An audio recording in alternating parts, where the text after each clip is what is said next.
Bapa Surgawi, kami bersyukur Tuhan untuk persekutuan pada malam ini. Kami berdoa biar Roh Allah memimpin setiap kegiatan kami, baik puji-pujian, kesaksian, terlebih pemberitaan kebenaran firman Tuhan. Kami percaya kami tidak bisa hidup tanpa Engkau. Kami bisa mengerti Engkau lebih dalam, yaitu melalui kebenaran firman Tuhan. Karena itu biarlah Tuhan mengurapi hamba-Mu Bapa siswanku. Tuhan juga mengurapi hamba Bapa Pendeta Guna, supaya Tuhan memakai kedua hamba-Mu dan kami semua, dan terlebih kebenaran firman Tuhan yang disampaikan oleh hamba Bapak Pendeta Guna. Biar itu menghibur, menguatkan, membesarkan hati kami, bahkan memberi wawasan yang luas, sehingga iman kami semakin bertumbuh, sehingga kami boleh mengenal siapakah diri kami sebenarnya di hadapan Tuhan, dan mengerti Tuhan lebih dalam lagi, sehingga kami boleh memahami apa yang harus kami kerjakan untuk tugas-tugas yang Tuhan percayakan di era yang sulit ini. Terima kasih Tuhan, kami membuka persekutuan kami ini di dalam nama Allah Bapa, Allah Putra, dan Allah Roh Kudus. Haleluya. Amin. Amin. Terima kasih Pak Pendeta Karisar. Ya baik, Bapak Ibu, kita nanti jangan lupa di akhir acara ada door prize, karena sudah beberapa minggu door prize-nya tidak muncul, tetapi hari ini ada door prize terakhir. Ya. Dan yang jelas malam hari ini akan menarik temanya, dan untuk menghemat waktu langsung saja saya serahkan kepada Bapak Pendeta Gunar Sari yang akan memaparkan materi dengan tema James Craft dan kereta kuda. Silakan Pak. Ya.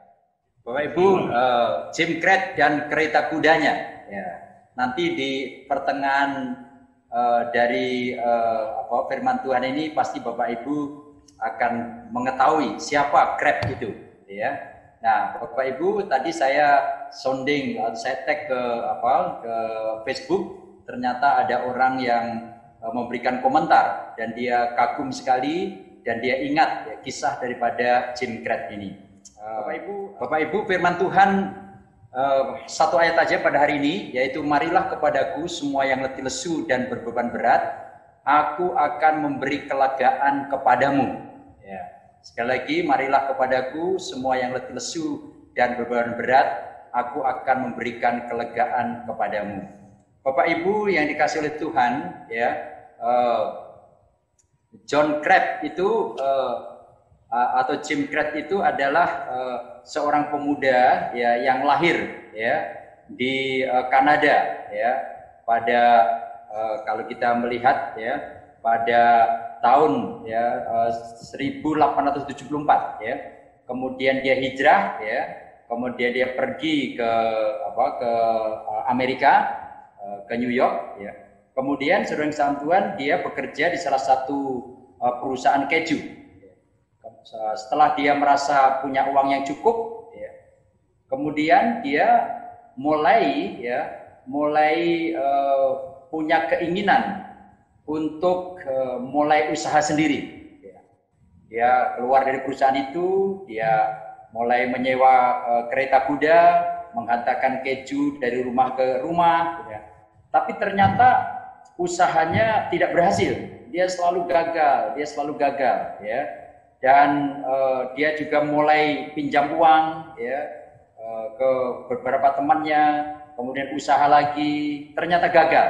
Nah, yang menarik, ya sesuai dengan judul kita pada malam hari ini, suatu hari pada saat dia kecewa, ya, kemudian dia mulai lelah sekali, frustasi, kemudian dia tertidur di kereta kudanya itu, ya. Sementara kuda tetap berjalan. Nah, ternyata kuda itu belok kiri, belok kanan itu tergantung kendali daripada kuda itu. Nah, maka karena dia tertidur, dia tetap saja memegang kendali keretanya itu, dan itu menuju ke depan terus-menerus ya. Nah, sampai suatu saat kuda itu ya seharusnya belok ke kiri atau belok ke kanan, tapi dia tetap lurus. Kenapa? Karena kendalinya itu terus-menerus mengarahkan dia untuk berjalan maju. Nah, apa yang terjadi? dan di depannya kuda kereta itu adalah bukit. Maka tidak mungkin, saudara kisah Tuhan, dia bisa melompati bukit itu. Seharusnya dia ke kiri atau seharusnya dia ke kanan, tetapi karena kendalinya tetap saja ya mengarah ke depan, maka apa yang dilakukan oleh kuda itu meloncat ke atas, dia meloncat ke atas sampai pada akhirnya Jemkret itu terbangun. Nah, waktu terbangun saudara dia melihat kudanya terus-menerus melihat ke atas. Nah, dari situ ternyata dia dapat inspirasi bahwa ternyata selama ini dia gagal karena dia melupakan yang di atas. Ya, dia lupa bahwa ada yang maha kuasa yang di atas. Kemudian dia mulai belajar, kuda saja tahu kalau kita gagal melihat ke atas. Ya, maka seringkali sudah bisa Tuhan itu bisa memakai binatang, bisa memakai hewan untuk mengingatkan kita. Kita masih ingat ya ayam yang berkokok untuk mengingatkan Petrus. Kita juga masih ingat keledai ya yang juga bisa berbicara dan lain sebagainya. Jadi melalui peristiwa itu sekali lagi Jemkret pada akhirnya mendapat inspirasi ya bahwa dia harus bergantung kepada Tuhan. Dia harus percaya kepada Tuhan dan mengandalkan Tuhan. Maka betul saudara Tuhan, kalau kita lelah, kalau kita berbeban berat, marilah kepadaku semua yang lesu dan berbeban berat, aku akan memberikan kelegaan. Nah, Bapak Ibu, mari kita cek sebelumnya ya. Ternyata saat itu sebetulnya Jemkret itu sudah tahu rahasia kesuksesan, dan di dalam banyak buku juga ditulis apakah rahasia kesuksesan itu. Biasa disingkat 5M dan 1T ya, 5M 1T. Nah, M yang pertama yaitu man atau sumber daya manusia. Nah, Jemkret dia masih muda, dia punya pengalaman yang bagus, dia energik. Jadi sebenarnya dia sudah memenuhi persyaratan M yang pertama. M yang kedua, material. Dia punya materi, dia ada kuda, dia ada peralatan, dia ada sarana yang bisa dipakai untuk menunjang kesuksesannya. Kemudian yang M yang ketiga yaitu metode. Dia punya metode, dia tahu caranya membuat keju, dia tahu caranya untuk berjualan dan lain sebagainya. Jadi dia juga memenuhi persyaratan M yang ketiga. Bagaimana dengan M yang keempat? Manajemen. Dia sudah biasa ya memanage, mengatur keuangannya, ya modalnya berapa, nanti labanya berapa, dan seterusnya dan seterusnya. Dan tentu saja M yang kelima, dia punya uang, ya, dia punya uang. Dan pada saat dia tidak punya uang pun dia bisa pinjam ke sana kemari. Jadi sebetulnya dia sudah memenuhi rahasia kesuksesan yang biasa disebut dengan 5M itu. Lalu T-nya apa? Time. Dia punya waktu. Kenapa? Karena dia mencurahkan semua waktunya ya untuk usahanya itu. Namun sayang Bapak Ibu dan saudara Tuhan, tadi sudah saya sampaikan bahwa ternyata itu gagal. Nah, Bapak Ibu, kalau seseorang bisa memenuhi ya kriteria atau rahasia keberhasilan dan ternyata tidak berhasil, pasti ada sesuatu Bapak Ibu. Mengapa gagal? Ya, mengapa tidak berhasil? Ya, sekalipun sudah memenuhi persyaratan keberhasilan, saya percaya ada faktor X yang dilupakan, yaitu Tuhan. Ya, Bapak Ibu, mari kita evaluasi dulu perjalanan kita.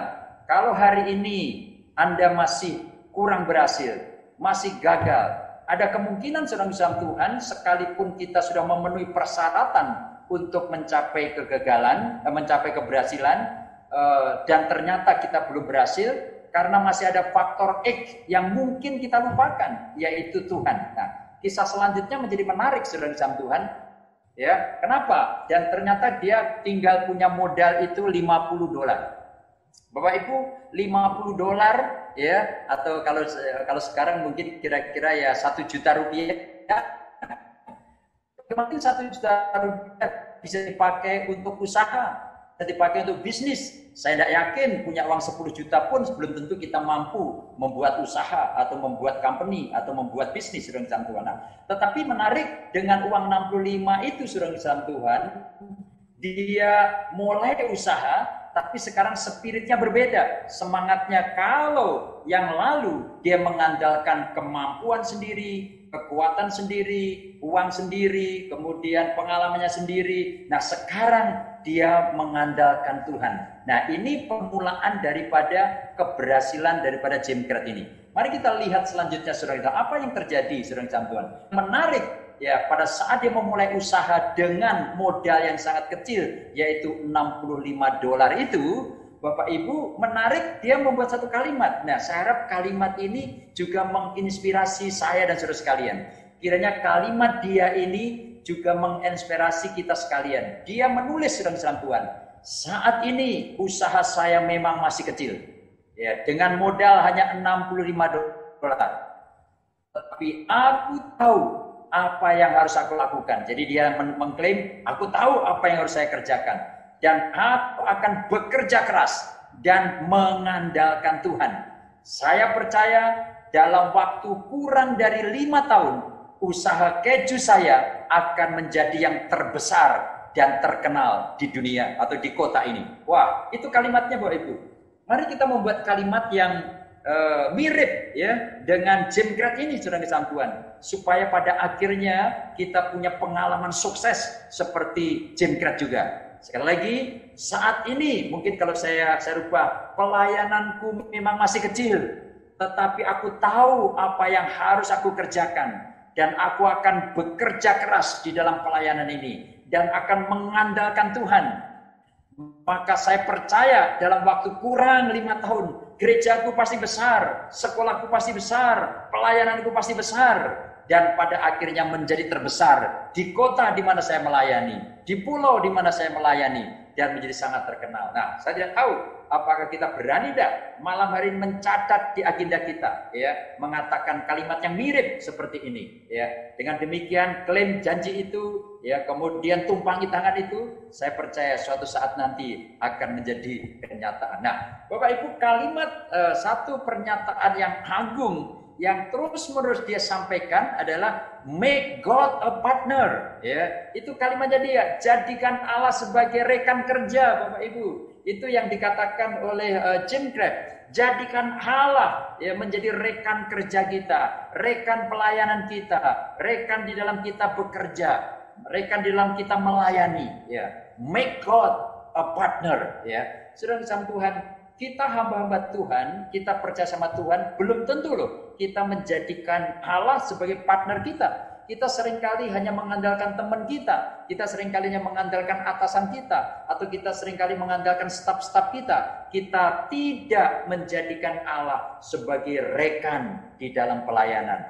Demikian juga dalam menjalin, di dalam kita membangun keluarga, membangun rumah tangga. Seringkali partner kita ya suami kita, partner kita ya istri kita. Kita seringkali kurang menjadikan Allah sebagai partner di dalam kita membangun keluarga kita. Nah, maka malam hari ini kiranya pengalaman dari Jim Craig ini juga menjadi pengalaman kita bersama, bahwa kita perlu ya menjadikan Allah bukan hanya Tuhan saja, bukan saja juru selamat saja, tetapi menjadi rekan pelayanan kita, menjadi rekan di dalam kita bekerja, menjadi rekan di dalam kita melayani. Saya percaya kalau Anda melayani anak-anak, jadikan Yesus sebagai partner pelayanan anak-anak. Kenapa? Karena Yesus juga mencintai anak-anak. Ya, dia memeluk anak-anak, dia memberkati anak-anak dan lain sebagainya. Ya, sekali lagi Bapak Ibu, don't forget, make God a partner. Sekali lagi, don't forget, make God a partner di dalam pelayanan kita, di dalam pekerjaan kita. Nah, Bapak Ibu, mari kita pelajari dari kalimat, ya. Tadi saya singgung dari kalimat ini, yang pertama tadi sudah, saat ini usaha saya memang masih kecil, tetapi aku tahu apa yang harus aku lakukan dan aku akan bekerja keras dan mengandalkan Tuhan. Saya percaya dalam waktu kurang dari 5 tahun, usaha keju saya akan menjadi yang terbesar dan terkenal di kota ini. Nah, saudara Tuhan, dan dia terus-menerus mengatakan make God a partner. Nah, lalu Bapak Ibu ngajak Tuhan, apa yang bisa kita pelajari dari pernyataan Craig yang membuat dia berhasil, yang membuat dia sukses? Nah, yang pertama saudara Tuhan, dia berani memulai usaha hanya dengan modal yang kecil, $65 saja. Ibu, karena dengan kecil, mari kita melayani anak-anak mungkin dengan 1 anak, dengan 2 anak, Saya pernah punya pengalaman ya pelayanan anak-anak sudah dimulainya 1, 2 anak, 3 anak sampai pada akhirnya pernah menjadi ratusan anak-anak pemulung-pemulung, anak-anak jalan yang kita layani, mahasiswa atau sekolah yang STT yang kami dirikan mulai dari beberapa anak, tapi akhirnya sekarang bisa 100, bisa 150 mahasiswa dan sebagainya. Bapak Ibu pelayanan kami juga gitu, ya PAUD dan TK dulu kita mulai di Bumi Indah, sekarang sudah merambah sampai ke Kalimantan, sudah merambah sampai ke Naibonat, dan kita akan terus menerus ya. Tapi sekali lagi Bapak Ibu, jangan merasa kecil hanya dengan punya modal kecil. Semua yang besar, perusahaan-perusahaan yang besar di dunia ini sebetulnya 10 tahun yang lalu, 20 tahun yang lalu, 30 tahun yang lalu dimulai dengan modal yang kecil. Maka sekarang ini kalau Anda punya modal yang hanya kecil saja, just do it, lakukan. Anda akan bisa menjadi besar. Kemudian yang kedua, saudara Islam Tuhan, di balik kalimat inspirasi tadi, dia tahu apa yang harus dia kerjakan. Bapak Ibu, saya khawatir kita sebagai pelayan, kita sebagai orang Kristen, kita tidak tahu apa yang harus kita kerjakan. Nah, kalau kita tidak tahu apa yang harus kita kerjakan, bagaimana mungkin kita bisa sukses? Bagaimana kita bisa berhasil? Bapak Ibu, mari ya kita mengetahui apa yang harus kita kerjakan dan kita bekerja keras. Mari kita bekerja keras ya. Dulu sudah saya sampaikan waktu saya berbicara tentang think globally, act locally, saudara Islam Tuhan, saya mengatakan saudara Islam Tuhan, mari kita kalau kita bekerja ya lebih keras dari orang lain, maka kita mendapatkan berkat yang lebih banyak daripada orang lain. Kalau kita melayani lebih banyak daripada orang lain, maka kita akan menerima lebih banyak daripada orang lain. Kalau kita memberitakan Injil lebih banyak daripada orang lain, maka Anda akan menuai ya jiwa lebih banyak daripada orang lain. Nah, maka mari kita kerja keras dan kerja. Nah, kemudian yang ketiga, saudara Tuhan, karena dia juga pernah mengatakan dia bergantung kepada Tuhan. Bergantung kepada Tuhan. Dia dependent sepenuhnya kepada Tuhan. Dia bergantung kepada Tuhan. Dia tidak dependent kepada kekuatannya sendiri. Dia tidak dependent kepada kemampuannya sendiri. Tetapi dia dependent kepada Tuhan. Dia bergantung kepada Tuhan. Wah, Bapak Ibu, mari ya malam hari ini kita semua mengingatkan diri kita untuk terus-menerus bergantung kepada Tuhan.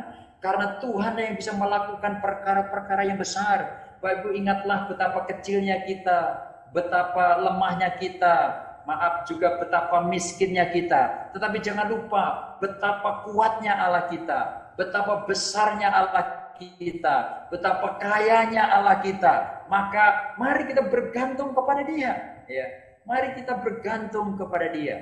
Ya, saya percaya Bapak Ibu kasih Tuhan, kalau kita bergantung kepada Dia, maka kita akan punya pengalaman seperti yang dialami oleh Jim Craig tadi, yaitu dengan modal hanya 50 dolar, pada akhirnya dia menjadi perusahaan keju terbesar di dunia, dan Anda pasti pernah menikmati hasil daripada produksi daripada keju yang dibuat oleh Jim Craig. Nah, yang berikutnya seorang santuan yang keempat, dia fokus kepada usaha kejunya. Wah, ini menarik Bapak Ibu santuan. Saya secara pribadi Bapak Ibu yang paling terpukul kalau saya melihat fokus ini. Saya tipe orang yang tergoda Bapak Ibu untuk melakukan ini, dan setelah saya evaluasi Bapak Ibu, aduh sayanya sedikit hasilnya ini, ada sedikit hasilnya ini, dan sebagainya. Waduh, membuat frustasi. Padahal kalau saya fokus satu saja, ya fokus ya melayani gereja saja. Mungkin Bapak Ibu santuan, kalau saya bayangin kalau 20 tahun yang lalu saya memulai gereja, Bapak Ibu, saya percaya gereja saya atau gereja Tuhan yang saya layani pasti akan menjadi salah satu gereja yang besar ya di Cibubur ini, Jakarta ini. Tapi sayang karena saya melayani sedikit di sini, sedikit di situ, ngajar sedikit di sana, ngajar sedikit di situ, mission trip ke sana sedikit dan sebagainya. Sehingga pada akhirnya Bapak Ibu tidak fokus. Pikiran saya bercabang kemana-mana. Dan saya sadar saya tidak punya kemampuan sebetulnya untuk membesarkan semuanya itu. Memang Bapak Ibu, ada keberhasilan, ada kepuasan sendiri. Saya ada pelayanan di berbagai tempat, ya. Kita dirikan pelayanan di berbagai tempat. Ada STT, ada gereja, ada PAUD, ada TK, ya. Kemudian ada children ministry, dan lain sebagainya. Ada panti asuhan. Memang kelihatannya menyenangkan Bapak Ibu. Ya, kenapa? Karena waduh, orang katakan bahwa Pak Gunar punya ini, melayani ini dari waduh, iya kelihatan menyenangkan. Tapi jujur Bapak Ibu, andai kata sejak 30 tahun yang lalu saya fokus membesarkan sekolah teologi saja, pasti sekolah teologi yang saya besarkan pasti akan menjadi besar. Atau kalau saya fokus pada gereja saja, pasti ya akan menjadi besar. Nah, saya ingat ada namanya Ibu Mercy, ada Ibu Duma yang pelayanan anak. Coba fokus saja kepada anak-anak, tidak usah tergoda kepada yang lain. Saya senang nih Pak Igriat selalu fokus kepada anak-anak, terus banyak anak-anak dan sebagainya. Kemarin juga ada Asian Rally, ya, dan lain sebagainya. Nah, ini menjadi menarik luar biasa. Ya. Kenapa Bapak Ibu Sang Tuhan kita perlu fokus? Kenapa? Karena pikiran kita ini kalau bercabang-cabang pasti kita tidak bisa melayani dengan baik. Nah, kemudian terakhir, saudara-saudara, kita belajar apa? Nah, ini yang penting. Dia memiliki keyakinan bahwa dia pasti berhasil. Dia ngomong apa, Bapak Ibu? Ya, dia ngomong kalimatnya ya. Ya, kurang dari 5 tahun usaha keju saya pasti akan menjadi yang terbesar. Wah, Bapak ingat sama Tuhan. Bisa enggak kita punya keyakinan seperti Jim Crabb ini? Kurang dari 5 tahun, gereja saya pasti akan sangat besar. Ya, misalnya Ibu Ance ya, yang ada di Ngapang ya, kurang dari 5 tahun.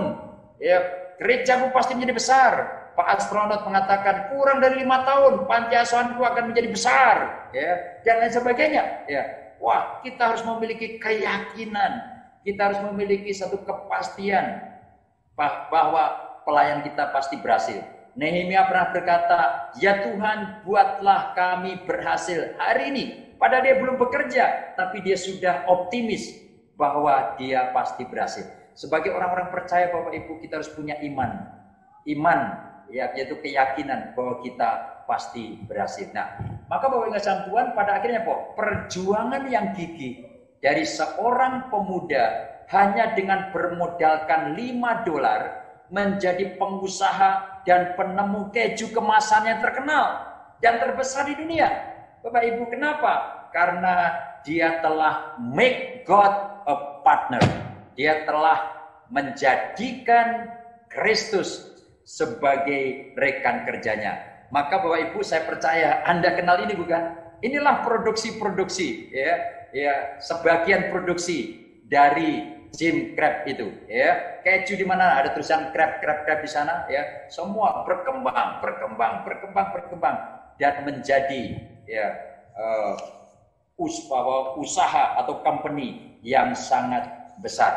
Dan saya percaya siapapun kita di dunia ini pasti kenal, pasti tahu. Oh, Crabb. Kita pikir dulu Crabb itu siapa sih? Ternyata sekarang kita tahu. Jim Crabb membuat ya keju itu jadi slice ya, dan itu menjadi sangat terkenal. Sekian Bapak Ibu, kiranya ini menolong kita sekalian, dan jangan lupa Bapak Ibu, start small, tidak apa-apa, mulai dari kecil, dan jangan lupa mari kita bekerja keras, kemudian bergantung kepada Tuhan, dan jangan lupa fokus. Ada pepatah mengatakan demikian Bapak Ibu, kalau kita nyopir, jangan melihat jalurnya orang lain, nanti kamu akan salah jalur. Jadi kalau Bapak Ibu biasa nyopir di tol gitu ya, kan ada 4 jalur gitu ya. Kalau kita jalur yang kedua ya, ikuti jalur yang kedua saja, tidak usah melihat jalur yang ketiga, ke-1 dan sebagainya. Nanti kita akan miring-miring, kita salah jalur ya. Jadi itu gambaran Bapak Ibu, kita harus fokus di dalam kita melayani. Dan jangan lupa, kita harus memiliki keyakinan bahwa kita pasti berhasil. Terima kasih, kiranya Tuhan menolong kita sekalian. Ya, kita akan berdoa. Pengalaman Jim Crabb itu hanya salah satu pengalaman dari sekian banyak orang yang telah sukses menjalani kehidupannya setelah mengalami kegagalan. Dia tidak menyerah, dia mulai lagi, dan pada akhirnya menjadi orang-orang yang hebat. Kalau sekarang ini Anda dalam posisi sedang ya gagal atau kurang sukses, teruslah ikuti jejak pendahulu-pendahulu kita yang luar biasa itu. Terima kasih. Ya, baik Bapak Ibu, kita diberkati malam hari ini, dan tentu saja ada banyak pelajaran, inspirasi dari James Crabb dan kereta kudanya. Juga juga baru tahu ternyata selama ini menikmati kejunya, dan saya nggak tahu ternyata itu dirintis oleh seorang yang cinta Tuhan. Ya. Malam hari ini kita belajar bagaimana kita sudah diinspirasi melalui firman Tuhan dan kisah James Crabb, di mana kita tadi belajar yang pertama kita harus berani memulai walaupun kecil. Yang kedua, kita harus bekerja keras dan tahu apa yang harus dikerjakan. Dan yang jelas, kita harus bergantung kepada Tuhan. Yang keempat, fokus pada apa yang kita kerjakan. Dan yang kelima, kita memiliki keyakinan dan pasti berhasil. Kalau James Crabb dengan modal $65 atau sekitar 1.050.000, tetapi dia punya keyakinan berhasil dan bergantung kepada Tuhan, saya percaya anak-anak Tuhan juga pasti akan berhasil seperti James Crabb. Ya. Kuncinya tadi 5M dan 1T. Amin. Terima kasih Pak Gunar, firman Tuhan ini menginspirasi sekali.